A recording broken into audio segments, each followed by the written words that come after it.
Hey guys, Omni here. Apparently, yesterday there was a trailer with an announcement for a DLC for Ghost of Tsushima, which you guys know I reviewed on the channel. I played it on Twitch for a little while as well. 100% of the game. Got my platinum trophy on it. Loved it to death. I really want them to drop a new game plus, but so far still no word on that. I haven't checked out the new difficulty that they added in a recent patch, but lo and behold, before we get any announcement on a new game plus, we have a whole multiplayer expansion that is coming for free, apparently, called Ghost of Tsushima Legends. No idea how this game is going to work in a co-op capacity, the way it was designed. Is this going to take place in the world? Are you going to be controlling your own characters? I don't know. I'm not sure how that's going to work, how that's going to play out, and what it's going to entail. So let's go ahead and check out this trailer. Because this is, I don't know, this could be enough. If this is as good as the main game was, at least on the quality and the engagement that it brought with me, this might push it past Final Fantasy for my game of the year, man. Who knows? I got the IGN trailer up as well as their article on it, and we'll kind of touch on that too, just because I didn't want to read it and spoil any of the crispy nuggets that are in there for us. So let's go ahead, pull up the trailer, give that a view, and here we go.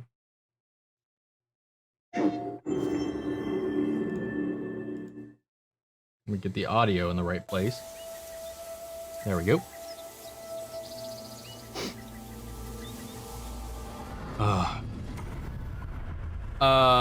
What the fuck is that stuff? Oh, those are hearts.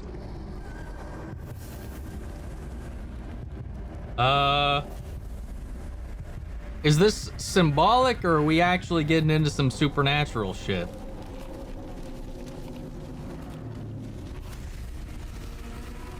Ooh, I love that mask.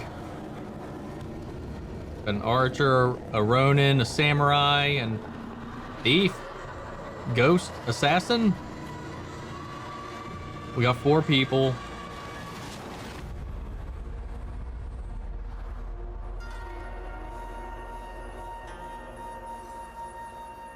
Well, I really like the visuals on that, so okay. Oh, dude. Oh, but this is trippy. Okay, yeah, there's some supernatural stuff happening here. Maybe 4 different classes, character classes. Free download for Ghost of Tsushima owners, fall 2020. All right. So that looked interesting. Let's read the article and get some context for this and see if they got anything more for us here. Ghost of Tsushima Legends will be free to players who own the PS4 exclusive, and the developers have confirmed to IGN it will not feature microtransactions of any kind. When reached out for comment, developer Sucker Punch confirmed via PlayStation representative that there are no microtransactions in Ghost of Tsushima Legends. We have absolutely no plans to add them. All the content is unlocked through gameplay. Original story. Ghost of Tsushima Legends is a free online co-op mode. Will be available to PlayStation 4 owners fall 2020. Legends is a new experience and doesn't feature Jin Sakai or his companions, but instead focuses on 4 warriors who have been built up as legends in stories told by the people of Tsushima. So I'm wondering if these are people of legend, of like actual Japanese legend, or if these are... Because they made a point to say like the ghost kind of transcended someone else. Maybe is this like kind of disconnecting these people from the idea and myth that they had become? And maybe you're playing as this mythological version of the real life person, because the game itself was very much grounded in reality. I mean, you even went on these mythical quests where, of course, these were these fantastical things or these tales that were being told. But at the end of the day, there was always some kind of explanation to some grounded real world explanation for the fantasy element of the stories, that it was grounded and kind of embellished by the retellings over time. And this, from what we saw in the trailer, there was a lot of magical mumbo jumbo in there, floating elements, spiritual things floating around, energy weapons, stuff like that. And it's definitely, there's a supernatural element to this, and that's kind of what it seems like they're going for here. So I'm wondering if these are like the legend status version of some of the characters from the story. Because it does say from stories told by the people of Tsushima and the legends thereof. Um, and maybe this is like what they are envisioned as because of those tales. I don't know. That's just me speculating. While Ghost of Tsushima's single-player campaign focuses on an open world and exploring the natural beauty of the island, this new co-op mode is haunting and fantastical, with locations and enemies inspired by Japanese folk tales and mythology, and an emphasis on cooperative combat and action. Okay. Dude, I like that. So we'll be fighting Japanese folklore, Japanese mythology. I like the haunting aspect of it. Definitely gave that kind of vibe in the trailer. Legends will be exclusively co-op. It can be played with friends or via online matchmaking in groups of 2 to 4 players. There will also be 4 different classes: the samurai, the hunter, the ronin, or the assassin. Okay, so I was pretty spot on with like what those were all kind of like, because like the one with the wolf mask or the fox mask, whatever that's supposed to be, is more of like the what the ghost became. And we have your classic samurai, the hunter, which is the archer, and then a ronin, which is just our swift DPS guy, I assume. I don't know. Each one will have a unique advantage and abilities that will be revealed in the future. With 2 players, you will be able to play a series of co-op story missions that will increase in difficulty and will build on the foundation of Ghosts of Tsushima's gameplay with new magical twists that often need to be in sync with your partner. Interesting. With 4 players, you will be able to take on wave-based survival missions, and you and your team will need to work together to take on the toughest enemies Tsushima has to offer, in addition to new Oni enemies with supernatural abilities. So demons? We're getting some demons? Awesome. Ghost of Tsushima will also feature a 4-player raid that will arrive shortly after the launch of this new mode, and it will send you and your partners to an entirely new realm to challenge a brutal, terrifying enemy. Raid boss battles? Are you serious? That's pretty sweet. And it being some kind of Japanese folklore, mythological person, creature, thing. We're gonna fight Susanoo or Tsukiyomi, or who are we fighting? What are we gonna fight? What are we bringing on? Fight Inuyasha's dad? I'm just kidding. Dude, this took a turn. I didn't expect them to go into like a supernatural realm with this, because the game played with it, played with the idea of it, the people's belief in it. And, Jin was, of course, the non-believer, being the samurai that he was. And he was like, this is just folktales. This is just, there's got to be a logical explanation for it. People playing things up because they don't understand what's happening, or, they think it's above or beyond the means of humanity, maybe too cruel to be a human. So they think it had to have been a demon. Some of the vile things that have been acted out by people. And for every aspect of the game, at least the way the main game had treated everything, it had been something grounded in reality that we were able to figure out the truth of the matter. And this seems to be leaning right into the supernatural elements of it, the fantastical elements of it, some of the more horrific, as it says, and haunting elements of some Japanese folklore. And we had some tidbits and nuggets of some things, some Oni, some different demons kind of like being mentioned throughout the storyline. But of course, we always found a human explanation on the other side of things. This is not going to be the case. I'm really curious what the design. I really like the aesthetic of this. I really like the design of it, and they're keeping all the in-game mechanics intact. I'm curious how the different classes will act and cooperate, because the way it has to be somewhat locked off or different from the way they operate when you're playing as Jin. Because when you're Jin in the main game, you can essentially play. Jin himself is an amalgamation of all these classes. It all comes down to your personal playstyle. You can build him to be the samurai. You can build him to be the hunter. You can build him to be the ronin or the ghost or whatever. It all comes down to how you wanted to play as Jin.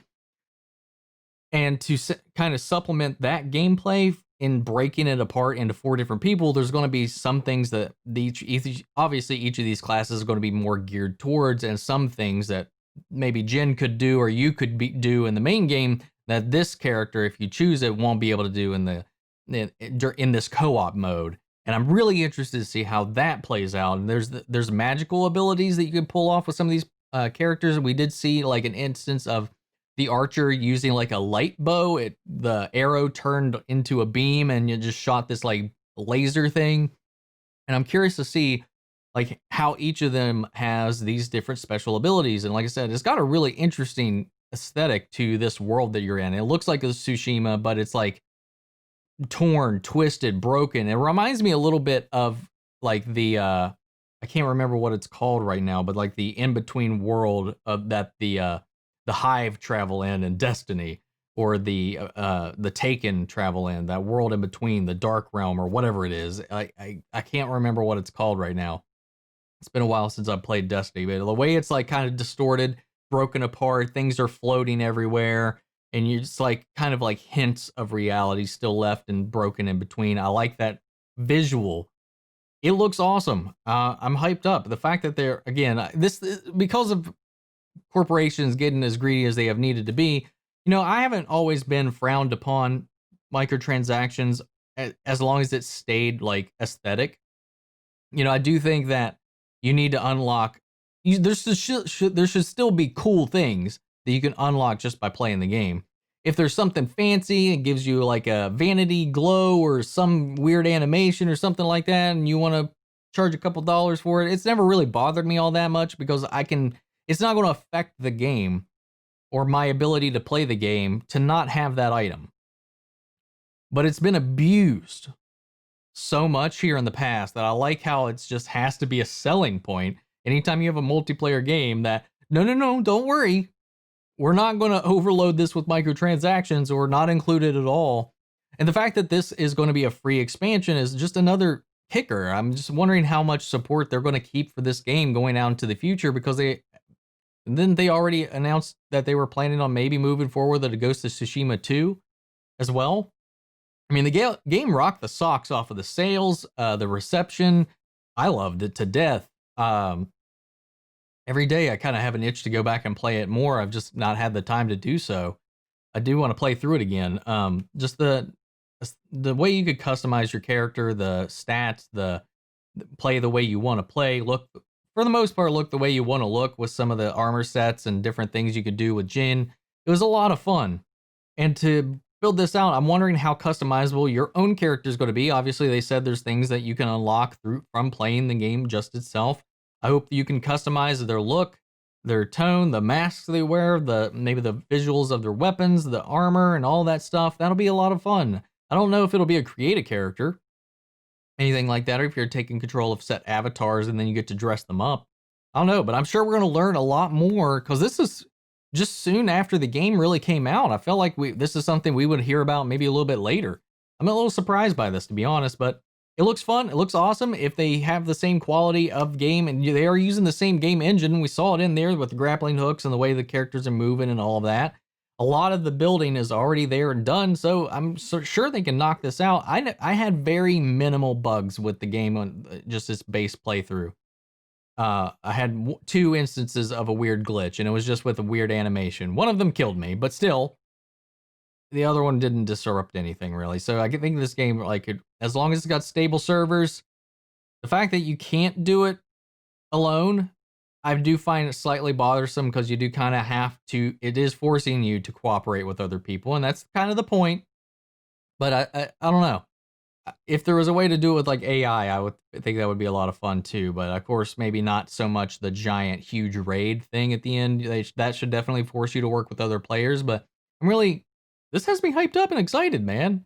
This is surprising. This is awesome. Originally when this game was announced, I wasn't so sure I was going to be that into it, because it looked kind of slower. It was more about this, living the life of a Japanese samurai and kind of all that stuff, the way they played it up and the customizability, the depth of the combat, the world, and the exploration. I was like, this is going to be one of those games where, it's going to be another one of those open world games, because I have a really hard time with open world games and staying focused on something to the point I usually be like, oh man, this is really pretty.